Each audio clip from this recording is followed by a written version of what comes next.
போகிற வீடியோனுடைய தொடர்ச்சி. இப்போ நான் சொன்ன மாதிரி பஸ்ஸில் அங்கே பஸ் டிப்போவில் எல்லோரும் கழிச்சிடுவான். அப்போ என்ன ஆகும், நல்ல கண்டக்டராக இருப்பான். குடிச்சிட்டு அப்படியே மேலாந்தினி எங்கேயோ எடுத்து போய் விட்டுட்டான். அவன் ஏமா எங்கேயோ காதில் செல்ஃபோன் வச்சுன்னு இந்த பருப்பெல்லாம் வேவாது. எந்தாண்டா செல்ஃபோன்லாம் நீ கையில் தொட்டேன்னா அங்கேயே டிஸ்மிஸ்ன்றன. உன்னுடைய வேலை மக்களை வந்து ஒரு இடத்துலேருந்து இன்னொரு இடத்துக்கு சேஃபாக எடுத்து போய் சேர்க்கறது தான். இன்னும் செல்ஃபோன் வாங்கி பேசின்னு உட்காந்து நாங்கள் ஆட்டிங்கிறதுக்கு அனுப்பலை. நாங்கள் அதை தெரிஞ்சுக்க ஃபஸ்ட்டு. பப்ளிக் பேசுமா அவன் இஷ்டம். அது உனக்கு அது கிடையாது. Not suppose to do all these things. அந்த conductor and driver are not suppose to do such things. Stanley warning. அது மாதிரி இவங்களுக்கு வந்து அரசாங்க டிரைவர் கண்டக்டருக்கு அந்த உரிமையே கிடையாது. அவன் உட்காந்துருக்கிட்டான், சும்மா கூட கெடுக்கிட்டான். பயணிகளை ஒரு இடத்துலேருந்து ஒரு இடத்துக்கு பத்திரமா எடுத்து போகிறதுக்கு தான் அவங்க செல்ஃபோன் பேசுகிறதுக்கு கிடையாது. Not allowed. மண் இறங்குறப்ப பேசிக்கா. என்ன பேர் பிடிங்கி நீ கீச்சிட்டு போகிற போய் அரசாங்கத்தில் தானே சம்பாதிச்சு சாப்பிட்டுங்கிற. அதுக்கு ஃபஸ்ட்டு கரெக்டாக இரு.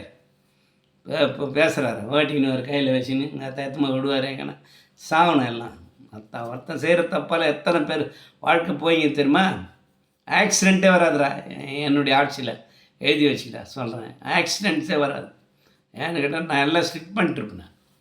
ஆர்டிஓஸ் எல்லாம் எல்லோரையும் மாற்றிருப்பேன். எல்லா திருட்டு பசங்களையும் தேர்த்திடுவேன். யாரும் வந்து போய் புரோக்கர் மூலிமா டிரைவர் ட்ரைனிங் எடுக்குது அதெல்லாம் ஸ்ட்ரைட்டாக போய் அப்ளை பண்ணி ஸ்ட்ரைட்டாக வாங்கிக்கலாம். எவ்வளோ தெரியுமா அமௌண்ட்டு? 500 ரூபா வாங்க வேண்டிய இடத்துல 5000 ரூபா வாங்கிக்கிறாங்க. எல்லோரையும் பற்றி நான் குறை சொல்ல. ஒரு சிலர் நல்லா அதில் சேவை செய்கிறாங்க. என்னை பொறுத்தவரையிலும் நான் ஒரு உதாரணத்துக்கு சொல்கிறேன். விக்னேஷ்னு ஒரு டிரைவர் ட்ரைனிங் கொடுக்குறது எனக்கு ரொம்ப பழக்கன்றதுக்காக சொல்ல. நல்ல பேர் எடுத்திருக்காங்க அவங்க. அது வேறு விஷயம். அவங்களும் அதை தான் செய்கிறாங்க. ஆனால் நான் சொல்கிறது எல்லோரும் பாதிக்கப்படும். எல்லாம் இந்த மாதிரி வேலை செய்கிற எல்லோரும் தூக்கிடுவேன் நான். அவரும் சேர்ந்து தான் பாதிக்கப்படுவார். தூக்கிட்டு அரசாங்கத்துக்கு டைரெக்டாக நீ லைசன்ஸ் எடுக்கலான்னு. லைசன்ஸ் எப்படி தெரியுமா, இதில் வந்து 10 கண்டிஷன்ஸ் வச்சுருப்பேன். அதில் 3 பாஸ் பண்ணணும்னு சொல்லுவேன். அதில் 8 கிடையாது. நல்லா கேட்டுக்கோ, 8 கிடையவே கிடையாது.